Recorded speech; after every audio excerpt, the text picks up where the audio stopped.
ya Bapak Ibu ya. Baik, Yakin. saya coba buat share screen ya. Udah, Ibu. Sudah terlihat? Sudah? Oke, ya.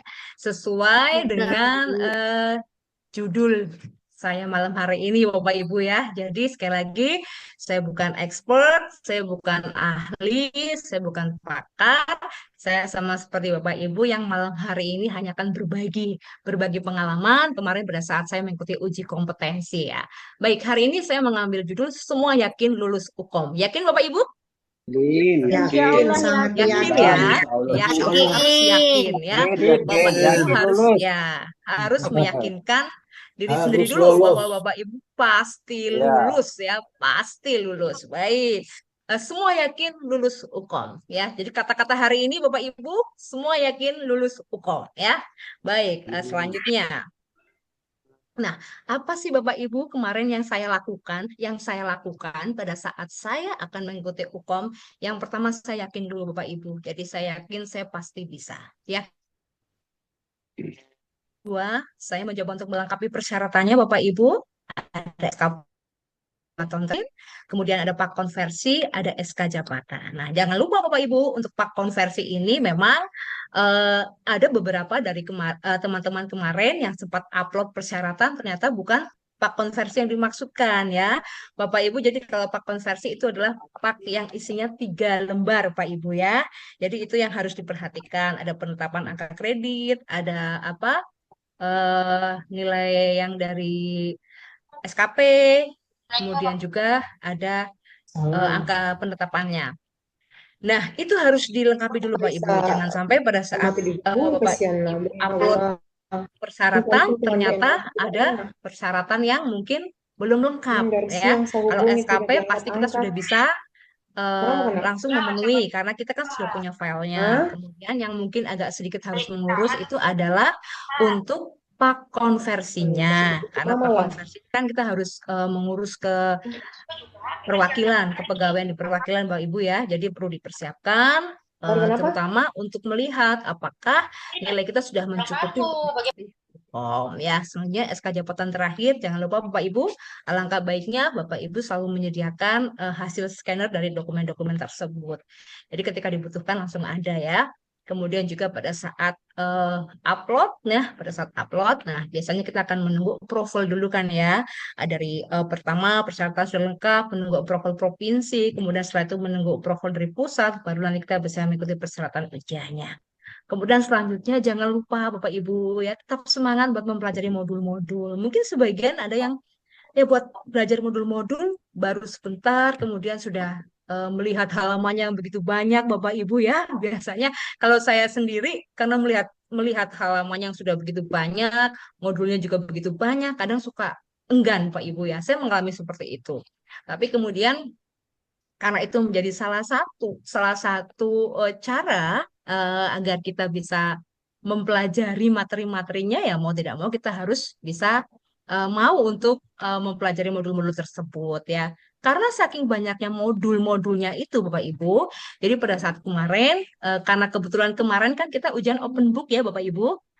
Jadi kemarin untuk mempercepat memang saya menghafalkan isi-isi dari modulnya. Minimal daftar isinya kita hafal. Misalnya modul 1 tentang advokasi itu isinya apa saja gitu. Kita paling tidak kita tahu Bapak Ibu, kita membaca daftar isinya apa saja. Sehingga ketika mencari sumbernya itu tidak terlalu lama. Oh, ternyata kalau misal tentang kebijakan ada di modul kebijakan seperti itu. Tentang cara-cara advokasi ada di modul advokasi seperti itu. Nah, kemudian yang selanjutnya latihan soal-soal Bapak Ibu ya, kan soal-soal banyak sekali kemarin ya. Nah, kalau menurut saya kita tidak usah berpikir apakah soal ini keluar apa tidak ya. Nah, tidak usah Bapak Ibu, yang penting semua soal kita pelajari. Soal apa saja kita makan Bapak Ibu ya. Jadi kita pelajari tapi jangan dihafalkan soalnya, dipahami saja soalnya Bapak Ibu ya. Kalau dihafalkan soal dan isinya ya kalau keluar, kalau tidak soalnya tidak keluar kita akan buang-buang tenaga. Yang penting kita kerjakan soalnya, latihan soalnya, kita pahami isi soalnya ya. Kemudian selanjutnya Ujiannya masih sama Bapak Ibu ya. Kemarin kita ada di kompetensi teknis, kemudian ada di kompetensi manajerial, dan juga ada di kompetensi sosiokultural. Nah, jadi tidak jauh berbeda. Mungkin untuk yang besok juga akan seperti ini Bapak Ibu. Mungkin ya, karena saya bukan panitia UKOM ya Bapak Ibu. Jadi gambaran saja ya. Kemudian yang selanjutnya, nah Bapak Ibu, untuk kompetensi teknis, soal-soal kompetensi teknis ini sebenarnya adalah kalau kita pahami, kita amati, ini adalah soal-soal yang sebenarnya kegiatannya itu sehari-hari kita lakukan, Bapak Ibu ya. Kita sehari-hari berkecimpung dengan masalah teknis ya. Jadi kalau bisa Bapak Ibu, untuk soal-soal teknis ini kita fokus agar mendapatkan jawaban benar yang paling banyak. Ya, kita usahakan di soal-soal kompetensi teknis kita punya skor yang maksimal ya. Toh kalau untuk mengerjakan soal hukum kan misalnya kita benar kita mendapatkan nilai, kalau kita salah kan tidak dikurangi satu Bapak Ibu ya. Jadi yang penting kita maksimal di soal-soal teknis ini ya. Karena ini sudah sehari-hari kita lakukan, saya rasa kita tidak tidak akan asing dengan soal-soal yang teknis ya seperti kebijakan dan rencana, kemudian advokasi, fasilitasi kemitraan, pencatatan pelaporan, analisis data, KIE Bangga Kencana, ini semua sudah kita lakukan sehari-hari ya. Jadi kita sudah sangat familiar dengan soal-soal ini. Kemungkinan yang kadang bisa menghambat kita adalah karena di dalam soal ini kita harus memahami teorinya Bapak Ibu. Kalau di lapangan teknis kita langsung melakukan, kita langsung praktek. Tetapi ketika berhadapan dengan soal mungkin karena kita harus membaca, harus memahami teori-teorinya Bapak Ibu. Jadi itu yang kadang mungkin agak sedikit membuat kita tidak sabar untuk membacanya satu persatu Bapak Ibu ya. Karena biasa di lapangan langsung eksekusi, laksanakan, hasilnya kelihatan seperti itu.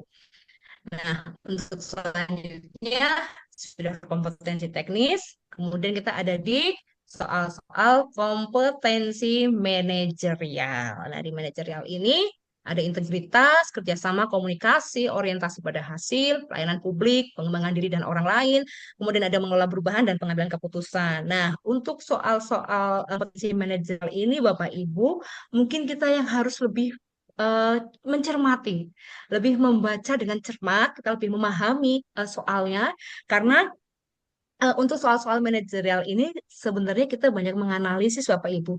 Tidak hanya menganalisis jawabannya, tapi kita juga harus menganalisis soal-soalnya. Karena kalau kita lihat di soal manajerial ini hampir semua jawabannya itu benar Bapak Ibu ya. Tapi kita harus mencermati, kita harus mencari ide pokok soalnya sehingga kita menemukan jawaban yang paling benar seperti itu Bapak Ibu ya untuk soal manajerial. Kemudian nanti untuk soal-soal sosiokultural ini lebih kepada kita sebagai ASN, penyuluh KB kita adalah perekat bangsa Bapak Ibu ya. Di mana nanti di sini lebih memunculkan soal-soal seperti semangat nasionalisme, kemudian berpegang teguh pada Bhinneka Tunggal Ika, dan juga soal-soal ini biasanya kalau kemarin pengalaman saya ketika mengikuti di bulan November, saya merasa bahwa soal-soal sosiokultural ini tidak begitu banyak, Bapak Ibu. Berbeda dengan soal-soal teknis dan manajerial yang memang soalnya jauh lebih banyak dibandingkan soal-soal sosiokultural ya, Bapak Ibu. Kemudian, selanjutnya kita ke trik dan tipsnya. Kalau ini dari saya, Bapak Ibu ya, yang kemarin saya lakukan ya. Yang pertama adalah saya mempersiapkan materi yang akan dipelajari. Jadi untuk saya mengikuti ujian UKOM ini, materi-materi apa yang perlu saya pelajari. Ya, ada banyak modul. Itu kemarin kalau kita mau UKOM kan pasti kita ada grupnya Bapak Ibu ya, ada grup UKOM ya. Itu semua modul-modulnya kita download saja Bapak Ibu, kita download. Kemudian kita kelompok-kelompokkan modulnya. Modul-modul mana yang masuk di kompetensi teknis, modul mana yang masuk di manajerial, dan modul mana yang ada di sosial kultural. Nah, ketika kita mengkelompokkan modul-modul tersebut, maka kita akan lebih mudah untuk mempelajari, untuk membacanya. Ya, jadi persiapkan dulu materi yang akan dipelajari, Bapak Ibu. Kemudian yang kedua, Bapak Ibu, lah kita melakukan analisis jawaban. Ada jawaban benar di antara jawaban yang salah. Ini jelas gampang Bapak Ibu ya, karena jawaban yang lainnya salah, yang benar cuma satu. Jadi kita bisa langsung ketemu, oh ternyata yang benar jawabannya ini, langsung ketahuan Bapak Ibu. Tetapi juga ada jawaban yang paling benar di antara jawaban yang benar Bapak Ibu. Ini yang kadang membuat kita lebih banyak harus mengamati, harus memahami, harus mencari ide pokok soalnya itu di mana. Apa yang diinginkan oleh soal ini? Sebenarnya soal ini maksudnya apa? Biasanya ada kata kuncinya, ada keywordnya Bapak Ibu yang kita harus tahu itu keywordnya itu di bagian mana ya. Dan tentunya jangan lupa Bapak Ibu, analisis tidak ada tidak hanya jawaban, tetapi juga analisis pada soalnya ya. Kemudian yang selanjutnya Bapak Ibu tadi dalam mengerjakan itu saya melakukan manajemen waktu Bapak Ibu ya. Jadi pentingnya manajemen waktu ini mengatur lamanya waktu untuk mengerjakan setiap soal. Kerjakan dulu soal-soal yang mudah Bapak Ibu. Jadi kalau soal-soal yang sulit saya tinggalkan dulu Bapak Ibu. Jadi saya tidak fokus pada satu soal yang sulit, tapi saya fokus dengan soal-soal yang mudah dulu. Karena kita punya waktu 3 jam dengan 100 soal, Bapak Ibu. Kita harus mengatur waktu dan tidak semua soal kita kerjakan dalam waktu yang sama. Kalau soal yang sulit, tentu saja kita akan membutuhkan lebih banyak waktu. Kemudian untuk soal yang mudah, mungkin kita akan lebih membutuhkan sedikit waktu karena kita bisa langsung tahu jawabannya. Kalau yang panjang, nah kita perlu mencermati, perlu memahami setiap kata-kata dalam soal tersebut. Jadi, sekali lagi Bapak Ibu, manajemen waktu, selama manajemen waktu dilakukan dengan benar, insya Allah kita tetap akan tenang dalam mengerjakan soal. Fokus Bapak Ibu, dengan waktunya 100 soal, tak ada di 3 jam. Ya. Silahkan dibagi soal yang sekiranya sulit, itu saya lakukan dengan manajemen waktu yang lebih banyak dibanding dalam mengerjakan soal yang mudah. Kemudian yang selanjutnya adalah penting untuk kita Bapak Ibu memahami standar kompetensi jabatan ya. Jadi sesuai jabatan yang akan kita ikuti uji kompetensinya. Bisa dipelajari di Keputusan Menteri Pendayagunaan Aparatur Negara dan Reformasi Birokrasi Indonesia nomor SKJ 4 tahun 2022. Ini Bapak Ibu ya. Jadi di sini ada tentang standar kompetensi jabatan fungsional penyuluh keluarga berencana. Terus terang Bapak Ibu, kemarin saya memang lebih jauh, lebih dalam untuk mempelajari SKJ ini, SKJ nomor 4 ini Bapak Ibu, karena di situ nanti kita akan melihat kalau misalnya kita ahli muda, kompetensinya, kemudian indikatornya, kompetensinya seperti apa, ada semua di sini Bapak Ibu. Dengan Bapak Ibu memahami isi dari eh, keputusan menteri ini, Bapak Ibu nanti akan lebih mudah untuk mencermati soal-soal, terutama untuk Bapak Ibu yang ada di jenjang keahlian. Karena hampir semuanya soal itu analisis Bapak Ibu ya. Soalnya panjang, jawabannya juga panjang. Ada yang soalnya panjang sekali, jawabannya pendek. Ada yang soalnya pendek, jawabannya panjang sekali. Bapak Ibu yang sudah mengikuti UKOM pasti kemarin sudah punya gambaran soal-soalnya bagaimana. Kemudian yang selanjutnya Bapak Ibu, eh, update informasi terbaru tentang Kemenhub Bangka, lembaganya maupun programnya. Karena sekarang sudah berubah kementeriannya, Bapak Ibu, tentu saja ada perubahan-perubahan program. Kemudian juga dengan adanya pemerintah baru, tentu saja ada perubahan program. Programnya Pak Jokowi kemarin dengan programnya Pak Prabowo tentu saja berbeda. Mungkin kemarin Nawacita, sekarang berubah menjadi apa Bapak Ibu, ada yang tahu Bapak Ibu? Kemenduk banget. Astacita. Kemenhub Bangga dengan apa Bapak Ibu? Mungkin ada yang tahu Bapak Ibu? Astacita. Quick win flower Aswacita ikan. ya, dengan aswacitanya Pak Prabowo. Nggih, kalau dulu Pak Jokowi Nawacita, sekarang Pak Prabowo berganti. Tapi meskipun intinya programnya kita tetap sama ya, tetapi karena berbeda pemerintahan, ada yang namanya berbeda. Ini juga harus kita ikuti Bapak Ibu, kita selalu update.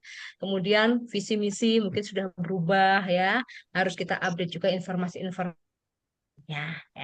Kemudian selanjutnya adalah follow media sosial Kemenhub Bangga atau BKKBN. Kemudian kita bisa mencari informasi-informasi yang ada, informasi-informasi baru Pak Ibu ya. Jadi mungkin Bapak Ibu bisa follow Instagramnya, karena di Instagram juga ada info-info Bapak Ibu ya, atau mungkin juga di salurannya atau di WA itu kan ada salurannya BKKBN. Bapak Ibu bisa mengikuti saluran BKKBN maupun di media sosialnya Bapak Ibu. Saya yakin semua Bapak Ibu pasti punya medsos Bapak Ibu ya. Instagram punya Bapak Ibu ya. Ya. Silakan bisa mengikuti nanti di Instagramnya BKKBN. Itu juga salah satu sumber informasi kita tentang program-program baru yang ada di Kemenduk Bangga. Kemudian selanjutnya Bapak Ibu 1, 2, 3, 4, 5, 6 itu tadi yang saya lakukan kemarin ketika menghadapi ujian. Nah, kemudian selanjutnya Bapak Ibu kemarin khususnya untuk Bapak Ibu yang dari jenjang ahli muda, kemudian menuju ke ahli madya. Kemarin kita ada tugas membuat video Bapak Ibu ya. Betul Bapak Ibu? Betul, betul, Bu. Betul, Bu. Makalah inovasi, Ya, betul? betul. Ya, Bapak Ibu, mohon maaf buat Pak Harce kemarin ke ahli madya Pak. Iya, ke ahli media, Bu. Ke ahli madya ya Pak. Baik, sama Pak. Dokumen ke ahli madya dan untuk makalah dan video inovasi kemarin dengan poinnya 60% Bapak Ibu ya, 60%, kemudian CAT-nya 40%. Nah, kemarin saya memang memaksimalkan untuk inovasinya Bapak Ibu ya. Kebetulan inovasi ini sebenarnya sudah berjalan di tempat saya ya.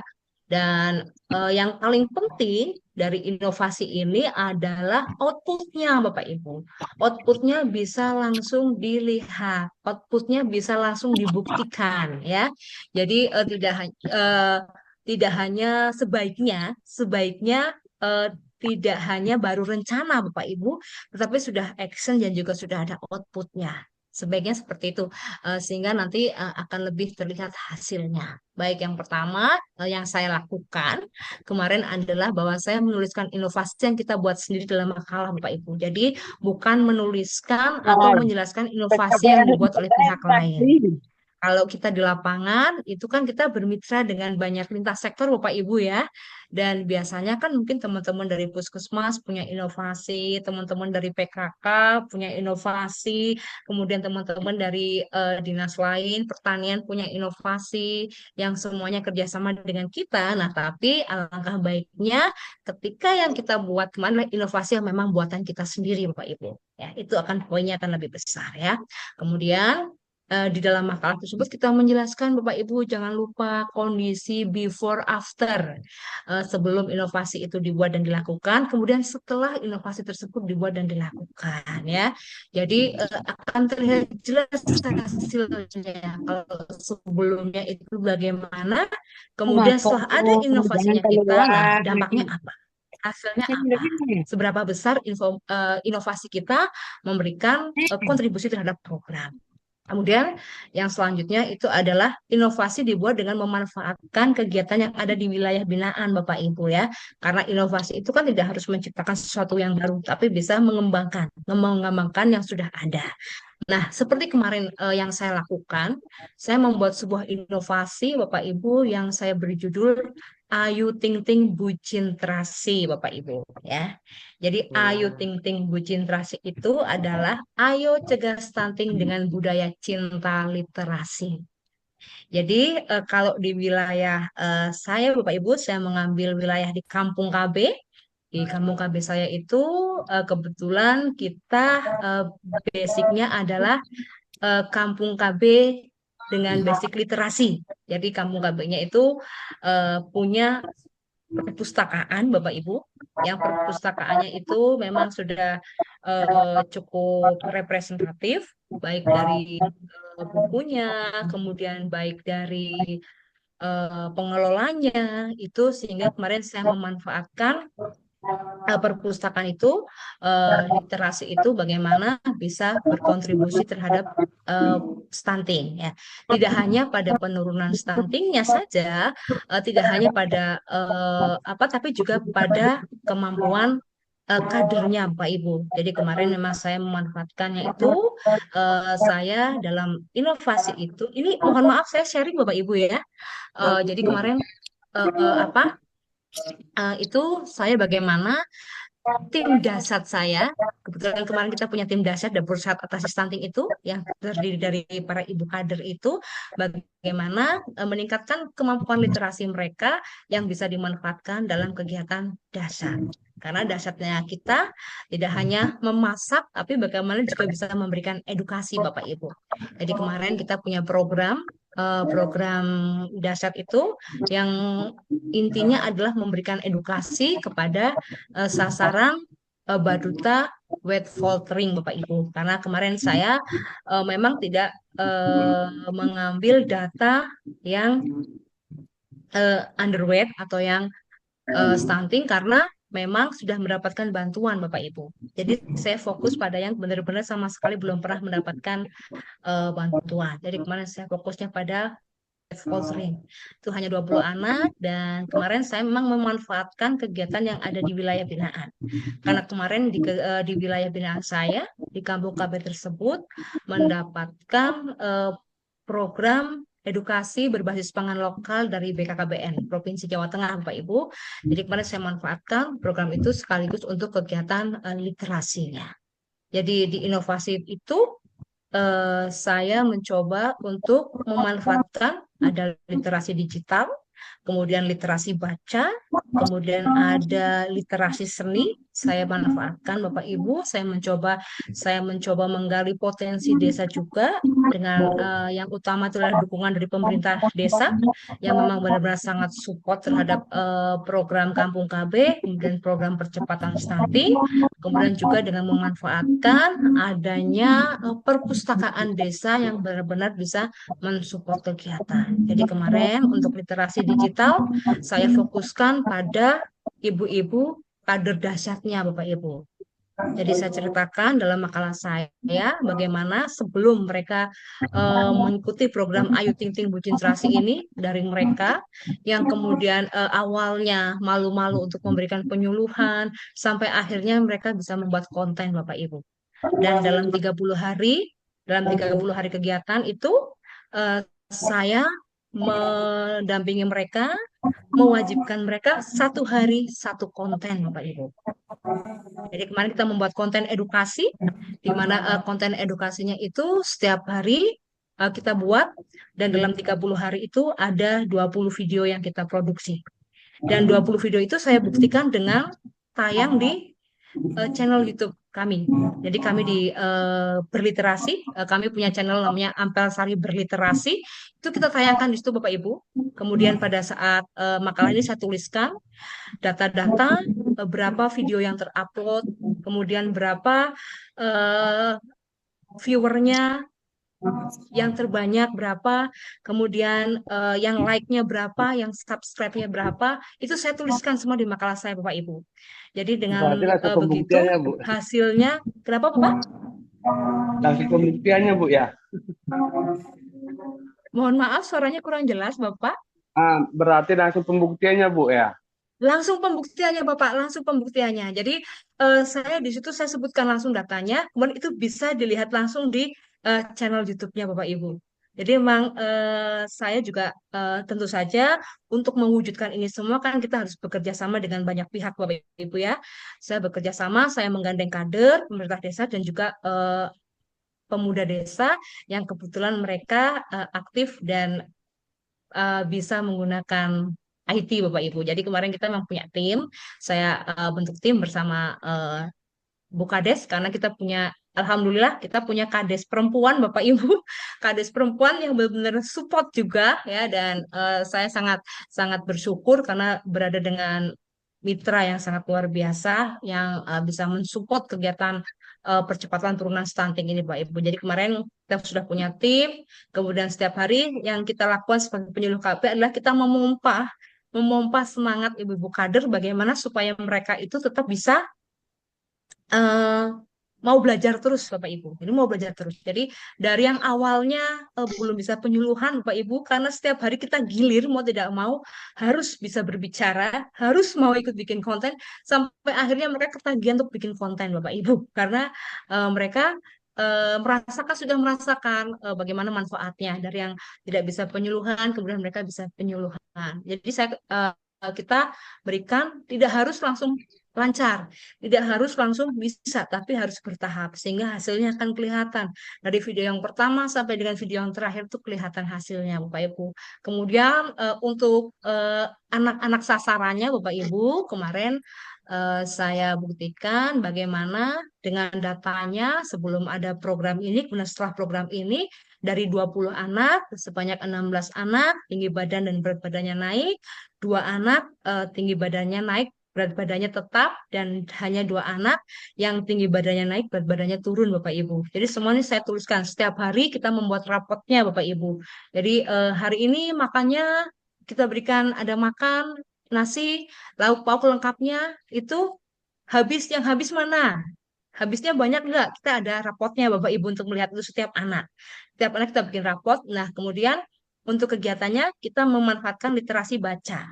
Jadi memanfaatkan perpustakaan pada saat sebelum kita acara makan bersama, ibu-ibu dari Baduta dan yang menjadi sasaran, kita minta untuk membacakan dongeng dengan buku-buku yang ada di perpustakaan, Bapak Ibu. Jadi anak-anak kita orang tuanya membacakan dongeng, kemudian anak-anak kita jauhkan dari HP. Jadi ada HP Bapak Ibu. Jadi hanya fokus pada literasi baca. Ibunya yang membacakan dongeng. Dan alhamdulillah dengan seperti itu kemarin kami lihat anak-anak cukup menikmati Bapak Ibu. Cukup menikmati mereka dengan melihat gambar-gambar yang ada di buku-buku dongeng, kemudian orang tuanya juga membacakan. Anak-anak merasa ada sesuatu yang berbeda. Kemudian setelah itu dengan makan, ada yang sambil disuapin Bapak Ibu ya, sambil makan, dan alhamdulillah untuk hasilnya langsung bisa kita lihat. Kemudian setelah itu kita juga ada literasi seni Bapak Ibu. Literasi seni bagaimana kita mengajak anak-anak sebelum anak-anak itu menikmati makanannya, kemudian kita ajak dulu mereka untuk menari, kita ajak mereka untuk senam, kemudian kita ajak mereka untuk bernyanyi, bersenang-senang dulu Bapak Ibu. Baru setelah itu kita akan ada kegiatan makan bersama. Kemudian juga kita ada kegiatan literasi baca yang lainnya itu dengan mewarnai Bapak Ibu. Kita ada kegiatan mewarnai untuk anak-anak itu juga langsung apa? Kita lakukan di situ karena kita juga bekerja sama dengan bunda-bunda PAUD, kader PAUD juga untuk mensupport kegiatan itu. Dan alhamdulillah dengan memanfaatkan adanya kegiatan yang ada di wilayah binaan itu, saya rasa akan lebih mudah Bapak Ibu untuk membuat inovasi daripada kita harus berpikir lama untuk kita mau bikin apa ya, kita mau bikin apa ya, seperti itu Bapak Ibu. Lebih baik kita memanfaatkan dulu yang ada di kegiatan yang ada di tempat kita, kemudian itu yang bisa kita ambil inovasinya. Kemudian selanjutnya Bapak Ibu, keberhasilan dari inovasi itu tadi dibuktikan dengan datanya bisa angka, kemudian bisa juga buktinya tuh bisa berupa video, buktinya bisa berupa foto, bukti juga bisa berupa grafik atau yang lainnya. Kalau saya kemarin kebetulan buktinya itu yang saya tampilkan, buktinya ada data, ada video, ada foto, dan juga ada grafik. Jadi kemarin saya tampilkan semuanya Bapak Ibu untuk bukti dari inovasi ini kegiatan inovasinya. Kemudian selanjutnya dalam mengerjakan inovasi ini kita juga perlu Bapak Ibu untuk melakukan diskusi dengan orang yang dapat memberikan masukan, saran maupun kritik terhadap inovasi yang kita buat. Itu yang paling penting ya. Karena sekali lagi Bapak Ibu sepandai-pandainya kita tetap membutuhkan masukan dari orang lain sebagai referensi Bapak Ibu, karena siapa tahu masukan orang lain itu justru akan menjadikan sesuatu yang lebih baik untuk karya-karya kita, untuk inovasi kita. Jadi Bapak Ibu bisa melakukan diskusi, mungkin diskusi dengan teman yang lebih ahli di bidang ini, kemudian juga bisa mencoba diskusi dengan Widya Iswara, bisa juga mencoba diskusi dengan orang OPD, bisa juga mencoba diskusi dengan mitra kerja, semuanya bisa kita ajak diskusi orang-orang yang bisa memberikan saran maupun kritik yang positif tentunya untuk inovasi yang kita buat. Jadi jangan malu bertanya Bapak Ibu, malu bertanya, kita bingung ya. Jadi kalau saya mah tipikal orang yang cuek-cuek aja Bapak Ibu, jadi saya tanya aja, saya nggak tahu, saya tanya ke orang-orang yang kira-kira bisa memberikan masukan untuk saya, seperti itu. Kemudian pada saat ujian nih Bapak Ibu ya, pada saat ujian itu berdoa adalah hal yang utama yang harus dilakukan pada persiapan UKOM maupun saat UKOM Bapak Ibu ya. Jadi penting sekali Bapak Ibu ya. Kemudian yang kedua adalah pastikan kita sudah mengetahui di mana lokasi UKOM itu dilaksanakan. Jadi kalau UKOM-nya hari ini, Bapak Ibu berangkatnya jangan tadi subuh ya. Jadi kalau bisa UKOM-nya hari ini pagi ini misalnya Bapak Ibu berangkatnya kemarin ya. Jadi supaya apa? Supaya tidak terburu-buru. Kemudian kita Bapak Ibu biasanya di perjalanan kan tidak yang kita harapkan perjalanan bisa berjalan lancar, tapi kan kita tidak tahu kondisi di jalan Bapak Ibu ya. Jadi sebaiknya kita jangan berangkat di waktu yang mepet. Usahakan 1 hari sebelumnya, malamnya kita sudah ada di lokasi. Kita harus tahu juga lokasinya di mana Bapak Ibu ya. Kalau kami kemarin di Jawa Tengah, kebetulan kami di Jawa Tengah kemarin lokasinya ada di SMK Negeri, di lab ya. Kita menggunakan lab komputer yang ada di SMK Negeri Semarang. Jadi kita difasilitasi untuk melakukan hukumnya di situ. Ya, kemudian juga datang lebih awal Bapak Ibu, minimal 30 menit sebelum UKOM sudah ada di lokasi, jangan datang mepet-mepet Bapak Ibu karena kita kalau kita kemarin di Labcom, karena di Labcom kita tidak menggunakan alat kita sendiri, kita tidak menggunakan laptop kita sendiri, kita menggunakan komputer yang ada di situ, maka kemarin kita perlu mengecek dulu Bapak Ibu bagaimana kondisinya, bagaimana untuk apa persiapan ujian ini, apakah internetnya koneksinya bagus, kita perlu ngecek juga ya. Terus kemudian kemudian yang pasti itu kita jangan mengandalkan WiFi Bapak Ibu ya, tapi kita juga harus mempersiapkan untuk tethering ya. Karena kan kebanyakan biasanya, mohon maaf Bapak Ibu, banyak yang mengandalkan WiFi aja gitu ya. Tapi padahal kalau untuk ujian seperti ini, alangkah baiknya kita persiapkan juga untuk tetheringnya ya, karena koneksi kita tidak tidak tahu Pak Ibu mungkin tiba-tiba hujan dan sebagainya akan sangat berpengaruh. Kemudian, nah ini biasanya teman-teman malam hari sebelum UKOM banyak yang justru malam hari sebelum UKOM pada baca-baca Bapak Ibu ya. Tapi sebaiknya malam hari sebelum UKOM kita perlu istirahat Bapak Ibu, istirahat saja sehingga besok pagi bangunnya bisa fresh ya, bisa fresh sehingga pada saat mengikuti UKOM itu tidak ngantuk dan jauh lebih baik ya. Dan selanjutnya, nah, sarapan itu penting Bapak Ibu ya. Sarapan nih biasanya kita suka melupakan sarapan atau tidak melakukan sarapan. Pada saat UKOM, Bapak Ibu perlu sarapan ya. Apapun bentuknya Bapak Ibu, biar tetap kuat ngadepin soal-soal ya. Terus juga bawa bekal juga kalah penting. Karena dengan waktu 3 jam Bapak Ibu harus mengerjakan soal. Jangan lupa juga minum yang cukup Bapak Ibu ya, supaya tidak mengantuk ya dan bisa lebih konsentrasi. Dan selanjutnya pilih posisi tempat duduk yang nyaman Bapak Ibu. Posisi tempat duduk yang benar-benar nyaman untuk Bapak Ibu. Ini sangat berpengaruh Bapak Ibu. Karena kalau kita tidak nyaman ada di posisi tempat duduk kita, kita pasti akan ya nggak nyaman aja, rasanya nggak enak Bapak Ibu untuk mengerjakan soal-soal itu. Kenapa? Kepikiran tempat duduknya nggak nyaman. Tapi kalau posisinya udah nyaman, posisinya udah PW, maka itu akan membantu kita untuk lebih konsentrasi atau lebih fokus untuk mengerjakan soal-soal. Pilih tempat duduk yang menurut Bapak Ibu memang paling nyaman. Kemudian pastikan kondisi perangkat Bapak Ibu ya dalam kondisi yang terbaik. Kalau ini Bapak Ibu harus membawa eh, laptop sendiri, tidak dilakukan di Labcom, menggunakan laptop, maka pastikan laptop Bapak Ibu dalam kondisi oke, dalam kondisi baik.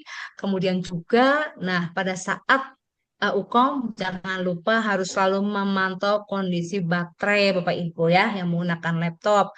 Karena bisa saja karena kita terlalu fokus dengan soal-soal sehingga kita tidak memperhatikan kondisi baterai. Padahal mungkin baterainya udah limit Bapak Ibu. Mungkin tinggal berapa persen kita tidak memperhatikan ya karena waktu 3 jam. Nah, jadi harus kondisi perangkat UKOM dalam kondisi yang terbaik ya. Berikutnya, saya sudah menyampaikan tadi Bapak Ibu, jangan mengandalkan WiFi di lokasi ujian. Pastikan kuota tersedia di HP masing-masing Bapak Ibu ya. Karena kalau kita hanya mengandalkan WiFi, nah kita tidak tahu Bapak Ibu, siapa tahu di tengah-tengah nanti justru akan mengalami hambatan sinyal dan sebagainya ya. Perlu dicek Bapak Ibu. Kemudian Yang selanjutnya, ini pesan dari saya Bapak Ibu, percayalah pada doa dan kerja keras, jangan berharap banyak pada keberuntungan, Bapak Ibu ya. Jadi Benar. harus kerja keras, harus tetap belajar. Jangan berharap banyak pada keberuntungan, karena apa? Karena Bapak Ibu hebat, Bapak Ibu keren, dan Bapak Ibu luar biasa. Baik Bapak Ibu, itu mungkin sharing yang bisa saya berikan untuk Bapak Ibu pada malam hari ini. Pengalaman saya kemarin bagaimana saya mempersiapkan UKOM, kemudian bagaimana saya mengerjakan makalah, membuat apa inovasi, jadi menerjemahkan inovasi dalam makalah, menuliskannya dalam makalah. Itu kemarin yang saya lakukan seperti yang tadi saya sampaikan. Itu hanya sekedar berbagi pengalaman Bapak Ibu ya. Ternyata dengan persiapan itu yang maksimal, saya yakin kita akan mendapatkan hasil yang maksimal. Begitu Bapak Ibu. Mohon maaf, mungkin ada Bapak Ibu yang ingin bertanya. Ya, mungkin dari saya Sulawesi Tenggara, Mbak Oke, In. Sulawesi Tenggara dengan Ibu Herlina. Ya, makasih. Assalamualaikum Ya, warahmatullahi baik. wabarakatuh. Saya langsung saja Mbak Iin. Baik, Yang Ibu. pertama, apakah saya bisa minta nomor HP-nya? Mungkin juga teman-teman seperti itu mengharapkan nomor HP dari Mbak Iin. Siapa tahu kami ketika mendapatkan kendala di lapangan pada saat membuat suatu inovasi, kami bisa sharing dengan Mbak Iin. Seperti itu Mbak Iin. Baik. Eh, Ya. Hanya itu mungkin Mbak Iin dulu yang saya pertanyakan. Terima kasih. Ya. Sharing ya Bu ya tadi ya Bu pertanyaannya ya, karena mohon maaf suaranya agak terputus. Sharing Bapak Ibu, sharing Bu Herlina betul? Iya, Tadi Bu menanyakan sekaligus sharing. dengan nomor HP-nya. Oke, siap, siap Bapak Ibu. Ya, silakan. Nanti nomor HP-nya baik, monggo. Silakan kalau Bapak Ibu ingin berbagi cerita dengan saya, berbagi sharing, pengalaman, atau juga sharing nanti pada saat membuat inovasi, membuat makalah. Silakan Bapak Ibu ada di 081 227 820 251.